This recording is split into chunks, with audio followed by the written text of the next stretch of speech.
Hey, amazing ladies, and welcome to the HerStory podcast. I am your host, Kylie King, and today I am joined by the amazing Jess Chalk from Four Keeps, and she's joining us all the way from Western Sydney, and I'm so excited to hear her journey. So thank you so much for joining me today.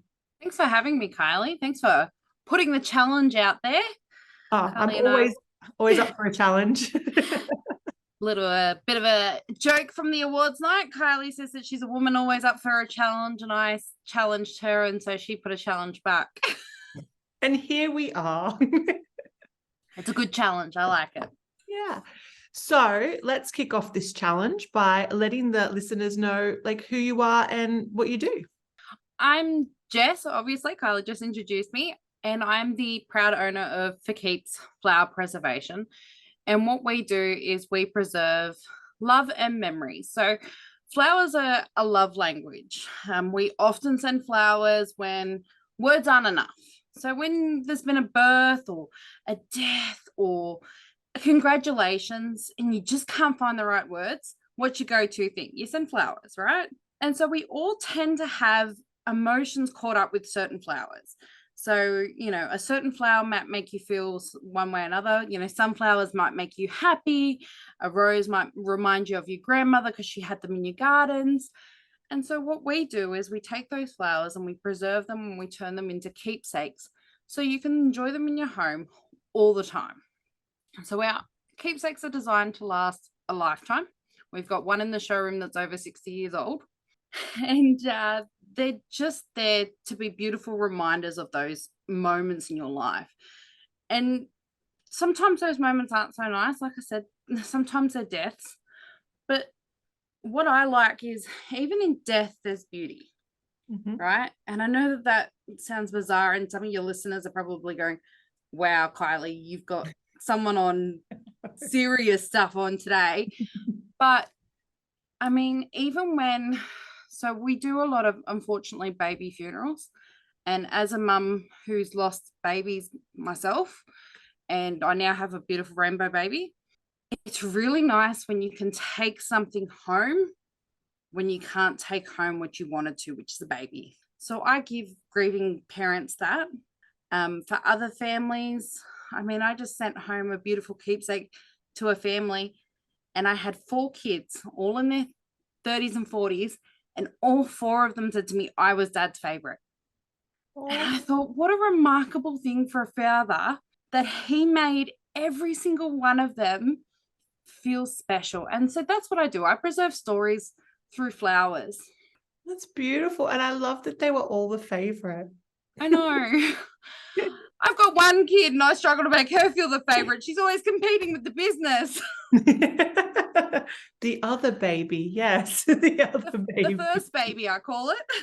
Yeah, no, that's so beautiful that they were all able to feel the favorite. That's awesome. It was really, really gorgeous. And I said that was a real, it said something about who he was, that he managed to make them feel that way. 100%. So is it just flowers that you preserve, or are there other things? Look, no, it's other things as well. Flowers are the main business, but I'm targeting mass-produced prints at the moment. I'm getting really sick of things that we see from The Block and all of those shows at the moment that are filling homes with prints and artworks that just have no meaning. I have no qualms if you want to go hang up an artwork that you've bought that has really significant meaning to you, go for it. But I think we're making our houses feel like showroom pieces that have no life to them. And the things that mean things to us, like our baby's first booties or grandma's love letter, we're putting them in cardboard boxes and putting them on top shelves. And then our lives are getting so busy that we're not talking about them. And then our kids don't know what they're for. And then suddenly they don't hold as much meaning. And that, I think, is really tragic and sad, because we live on through our stories. And if we're not telling them, we're losing that. And that's right. And then if something happens, knock on wood, you pass on, and your kids just find a box of random stuff, it's going to go straight into the skip. Exactly. And look, again, probably a bit more sensitive to it now. My mum got diagnosed with dementia 6 years ago. And that's the exact things. I mean, if we don't start writing down her stories, they're gone forever. Mm. And we do see it. I do see it all the time, unfortunately, with what I do is, exactly that. People just don't know who these people are in photos, which is sad. It really is. And you said you have one in this showroom that's 60 years old? Yeah. So I inherited for keeps. It wasn't what I was going to do straight out of school. I was going to be a school teacher. I started working part-time. It was my mum's business. She was a florist and she traveled around the globe and trained overseas. So that piece that was over 60 years old came from the companies she trained with overseas and learned how to preserve flowers with. So that came back from the UK to our showroom, which I may have slightly broken a couple of years ago, but it's still there. It's still got its colours-ish. It's just got a bit of a chip in the glass. So yeah, then obviously I have what we are now laughing at the longest gap year ever, because I started working part-time, started saying, well, I really like this. I don't know if you can tell, I'm really invested in people's stories. I really love that part of my job. And that's what I fell in love with. So what started as a part-time job became a full-time passion. My gap year is now 18 years long. Mum's now got dementia and has retired from the business, and I now own it and run it. And all my siblings give me crap about my non-teaching degree and my long gap year that doesn't exist. But you're doing something amazing, and how awesome that you can share that with your mum as well. Yeah, it just forms part of my story. My niece has recently just joined the team. She's 13. She started exactly where I did, cleaning the showroom. She tells me she has no interest in the business, and I just secretly chuckle because that's exactly what I said too. So we'll see where that progresses. Oh, we'll have to do a makeup episode in a few years and be like, hey, how's that niece going? That's right. We'll see where she's at. She might be running the show and I'll be retired. We'll see. See? So what has been your biggest challenge in business so far? Well, it's really funny, and I was saying that I looked at the questions last night and I looked at what the answers I'd had for the ALIBI awards, which are very similar, and they've changed so much. So coming into the ALIBI awards, I thought my biggest challenge was managing my 4 children, being my husband, he's the biggest kid, my 2-year-old, he's my actual kid, my mum with dementia, I'm her full-time carer, and the business. But now, after being at the awards and networking and doing these lovely events with ALIBI and meeting these wonderful women, I realized my biggest problem is actually communication and communicating effectively what it is that I do. So a lot of people said to me at the awards, oh, you preserve flowers, cool. Do you do a lot of market work? And I went, oh, no, that's kind of not what I do. And then it's a 20-minute tangent about what I do. And then I went, I'm clearly not getting it across effectively and succinctly. So my big challenge at the moment is trying to find a way to summarize I preserve flowers and memories in a way that those people and your listeners that are here on Spotify actually understand what I'm talking about without needing the visual. So I guess they think you're like a dried, you know how they do the dried flowers at the markets? Yeah. So a lot of people confuse me with that sort of thing and trying to explain, no, I take flowers from events and then preserve them. And then I get a very different response then, but it's, getting through that. And that affects everything I do. So that affects the social media marketing, the SEO marketing, all of that, because if I'm not got my branding and my messaging and my communication right at that very base level, it's so hard to then express that to the wider community to then get the customers I want. So it's, yeah, it was a challenge I didn't know I was having whilst having it. What a great realization now that you've had to know that that's the challenge, and that you're like, no, this is what my current challenge is, because most people would still be like head in the sand. It's not a challenge. It's the customer's fault. They don't know what I do. It's not, do you know what I mean? Oh, look, left that award night feeling a winner because I left with that realization. Like, that was a huge win. That was worth every bit of penny of attending just to get that feedback from other people. And you can't get that necessarily from doing, I do a lot of wedding expos, but of course my product's behind me so people can put two and two together. And I can't get that sort of feedback from my customers because they're my customers. They're working it out. So to have people that had no idea what I was doing, but they were professionals, and so they could communicate, hang on a sec, Jess, we've got no idea what you're talking about, was really quite good feedback that, hey, I'm now working on and I'm progressing on. Don't know that I've got that there yet. The succinct parts might struggle. You know what though? Like, this came, I'm sure it will just one night you'll be like, this is it. This is the realization. This is how I will put it out there. 100%. And,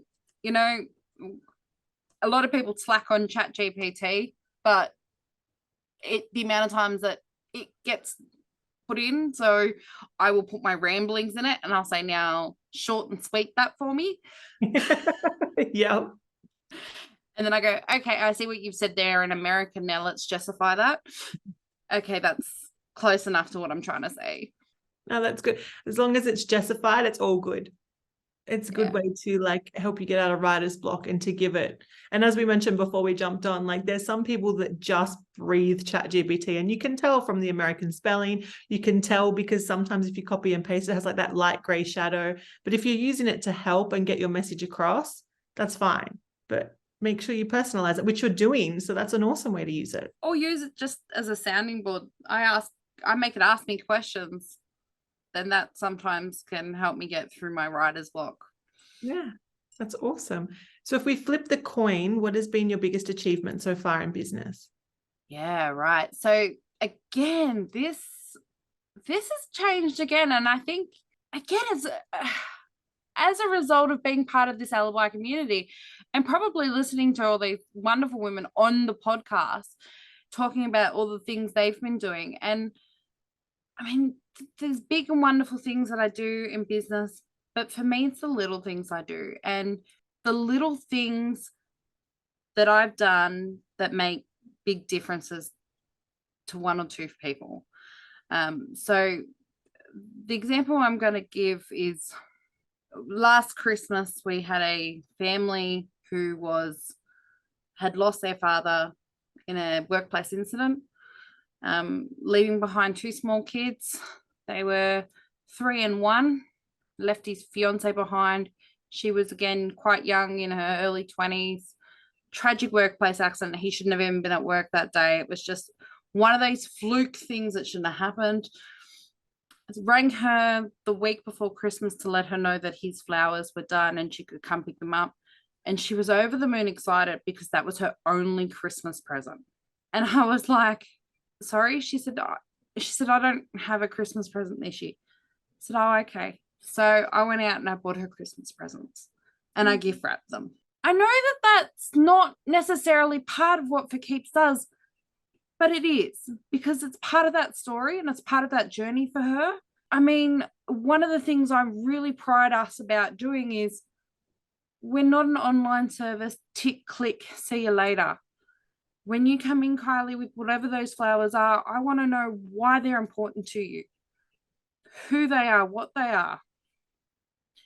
I mean, I've got clients in the other week that was the fourth, the lovely couple, again in their early 20s, and I've served them 4 times in the last 6 years. Between the two of them, they've lost all their parents. Oh, wow. And they came, the last lot of flowers. I knew they were coming in. They'd called me, and I had the chocolates ready to go, because I'm a strong believer that chocolate fixes a lot of things, or at least masks the pain for a little while. Yes. Yeah. And that's just part of what I think is important. I mean, it's not a big thing. It's not a great achievement. It's not winning an award. But that's the difference I make. And I'm sure that for those people, it just made things that little bit better, even if it was just for a little while. For that young mum, that on Christmas Day when her kids were all excited, that they could look at her and go, "What have you got, mummy?" And she had something to open. I mean, that to me is an achievement. It's beautiful. And I think that sometimes in business, we focus on achievements that have to be big and earth-shattering and awards, but making just a difference in someone's day, or making like it is, every achievement counts, no matter how small. And even if we deem it to be small, so that woman there, that was probably the biggest achievement for her, to have someone that cared that much to buy her a beautiful Christmas gift so that she could open it. Yeah. And I mean, it didn't cost me anything in the big scheme of things. I mean, to do kindness, I think we've got a lot of people that can do a lot of things. And I think in the world, if we can just all be just a little bit kinder, a little bit more compassionate, we'll all enjoy the world a bit more. And I think particularly post-COVID, I think we're all still a bit on edge. No, I agree. And I read a scientific report recently that said even before COVID, we dropped 20% empathy that we had for each other as humans. And I think we need to get that back. And through doing acts of kindness and being compassionate and being empathetic, that's where we'll go with that. And as you said, we're all here. We're all on this rock floating in space. We might as well be bloody kind to each other. Yeah. I mean, small acts. And I mean, that might prompt her, or for her to tell someone else, that then they do a random act of kindness too. Do you know what I mean? Like, yeah, that's all I think. That's the legacy I want to leave anyway. Beautiful. It's amazing. So I guess that also comes into what motivates you to get out of bed every day, or is it something else? No, that's what motivates me to get out of bed every day. Providing a space where people can talk and be honest and have that open view. So even with the 4 siblings I spoke about earlier, where dad was their favorite, I actually served each of them individually, because I think what happens when we go through any life-changing moment, whether it's a funeral or a birth and things like that, is we tend to let others cloud what's going on. So I know as a new mom, a lot of people were telling me how I should feel. Oh, you must feel amazing. You must feel this. You must feel this. No, I didn't like it. I didn't like being the mother of a newborn. And so then I started feeling guilty about those feelings. Yeah. And so letting new mums get that out and saying, it's okay if you don't like being a newborn mum. They're potatoes. I get that. I didn't like it either, but it's okay. It's just a phase. Or, you know, in the case of the siblings, just talking to them individually, because they all had individual relationships with dad, and they're all allowed to grieve that differently. Mm. And so often we tell them, well, he's all your dad. Society tells them, well, they're all your dad. You've got to grieve them this way. And particularly with men, we have this big stigma around how they're supposed to grieve. And I mean, the same goes for our pleasant things too, with weddings. I mean, the amount of times I get mums in here telling daughters how they've got to frame their flowers. And I go, hang on a sec, whose house is this going in? Or the husbands that come in and go, I don't care. And I say, I appreciate that, Chris. But this is going on your wall for 60 years. You might care a little bit in 5 years' time. You obviously cared enough to make the drive to me. So, and the amount of times that you can get them to have an open communication and just a dialogue. So it's really quite fun in a lot of respects. That, I don't know, I'm a little bit like a therapist sometimes. And a marriage counselor and a referee. He wants silver, she wants gold. But it's good because we have so many rules and stigmatisms we place on people about how they have to do things. When they come to see me, I'm like, nah, it's your wedding, do it your way. Nah, he was your dad, grieve him your way. I don't care. You can laugh, you can cry. You know, I've got an endless supply of tissues. I will sit here, we'll laugh. If you don't want to cry, I'm really good at dad jokes. So that's what gets me up in the morning. It's a good hidden talent to know too, Jess, that you're great at dad jokes. Look, my family would disagree. They're pretty sick of them, but I think they're pretty funny. But I do like what you mentioned about us having societal expectations. Like, where did they even come from in the first place? Do you know what I mean? Like, where was the source? But yet we then become so ingrained with it that we think, as you said, like men grieve a certain way, or men don't show interest in wedding flowers and things like that. When it's like, we're all here, we all have different attitudes, but the societal expectations make us think we have to follow a certain way. And I think it's particularly ridiculous now as we fight for all this equality. We sit there and go, women need equality, women need this, women need that. And then we stop to forget about our men sometimes and say, hey, it's okay. You're allowed to feel. You lost a baby too. You're allowed to cry. You're allowed to feel that. And I think that's really quite sad that sometimes we forget that they are human. I know that traditionally we see them as our rocks. If we don't nurture our rocks, they're going to crack. It's a very good point. So was there any advice you wish you were given when you started your business or when you took over it? Was there any advice you wish you had? I got some pretty harsh advice from a friend who's a business coach about 6-7 months ago, who said to me, the worst thing about my business was me. And Are you guys friends? Yep. And that was my face. And I went, what exactly?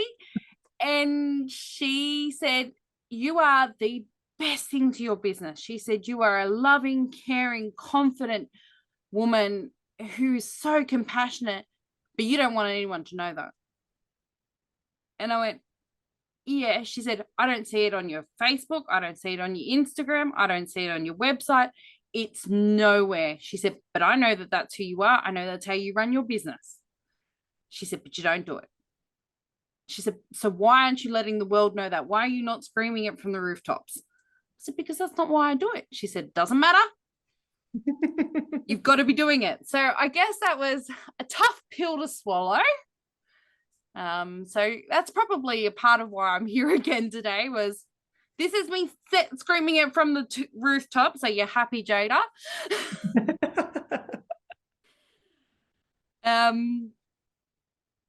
So yeah, it was just a really jarring moment that I'm both the best and worst thing that's my business, because whilst I do all the good things, I'm not promoting it. And maybe that's just the way I was raised. I don't know.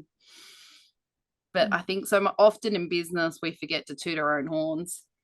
We just do what we do because we love doing it. Yeah, pretty much. Or I think they call it like a tall poppy syndrome, but we forget to talk about that because we feel like, oh, we're trying to stand out amongst the societal expectations, of we should just all be sort of just going along with the flow. Yeah, exactly. So what is your ultimate goal for your business? If you have like a big, hairy, scary goal, what is that?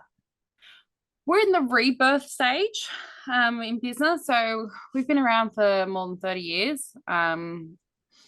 So I'm rebirthing, re-innovating. I want to change things up.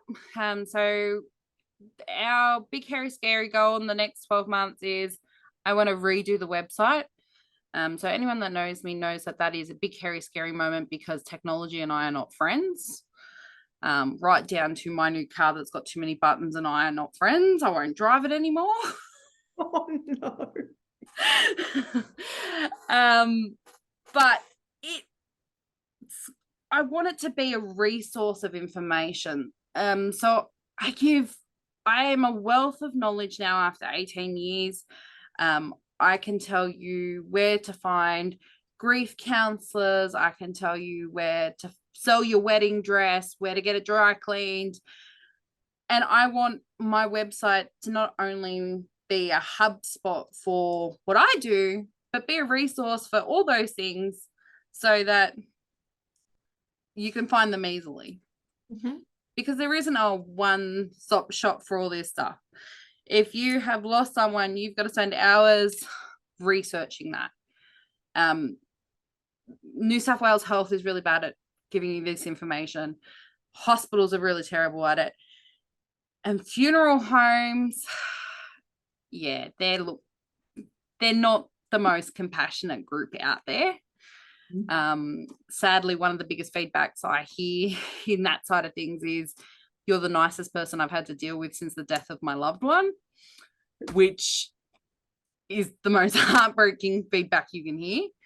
So I kind of want to have some of the website form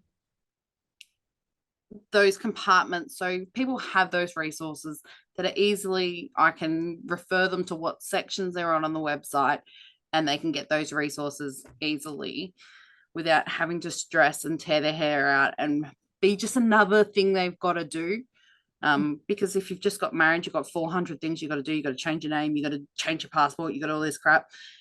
Death of a loved one, you've got probate, you've got all these other things that you just, I have the situation. You don't want to be doing more than what you have to. Mm-hmm. That sounds amazing. So they'll be able to just click on For Keeps website and find everything that they're looking for. That's the hope. That sounds amazing. And I wish you all the best with your tech gremlins. Thank you. I mean, no tech gremlins. No, we don't like gremlins. We're wishing them away. We're wishing them away. So you are all about flower preservation and keeping memories and, you know, helping people through joyous and also quite sad times. If there was a tip that you'd want to share with the listeners, maybe can be in anything really, but like a taste tester or a, hey, come and stalk me, what would your tip be? So my tip is a cup of tea and a Tim Tam fixes most things. Mm-hmm. If you don't know how to make a Tim Tam slammer, it will be on my website soon. Don't worry about it. Take time for yourself. Put your own oxygen mask on before you worry about others. People so often forget to do that. Mm-hmm. And stop trying to please everybody. You're never going to make everybody else happy. So just focus on the one person you can make happy, which is yourself. Yeah. And stop filling your home with meaningless crap. Come fill it with the stuff that means something to you by following me at For Keeps Preservation on either Instagram or Facebook. And I think that's so important that you mentioned there, like not filling it with meaningless crap, because when you see something, it triggers in your memory as well, in your subconscious mind to go, oh, I remember that. So if it was a good emotion or you had a great time with that person, you're automatically like sparking that emotion to feel great again. So just by seeing something, whether it's your wedding flowers and you still like your husband, you can be like, wow, like that's something really great. And it can reset your whole day rather than just some IKEA poster you hung up because it goes with the theme of the room or because the block told you or whatever it was. I had a lady in the other day with her wedding flowers that were 10 years old, and she was saying that her favorite part is talking to her kids about it because they ask what they are, and so now she gets to relive her wedding through her kids' eyes, which anyone that's got kids know that the best thing about having kids is they find the magic in the unmagical.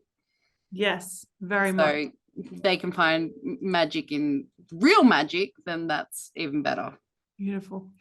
And I was going to ask where to stalk you, but you've already told us. So they can find you on Facebook and Instagram under For Keeps. For Keeps Preservation, yep. Yeah, fantastic. And your website is? forkeeps.com.au. Beautiful. And if you can't find her there, which I'm sure you can always find her lurking around the ALIBI group. I'm always there. I'm one of the big commenters. There you go. Well, thank you so much for joining me today and sharing your story and the amazing work that you're doing there. Thank you, Kylie. Sorry I talk so much. You didn't at all. Thank you.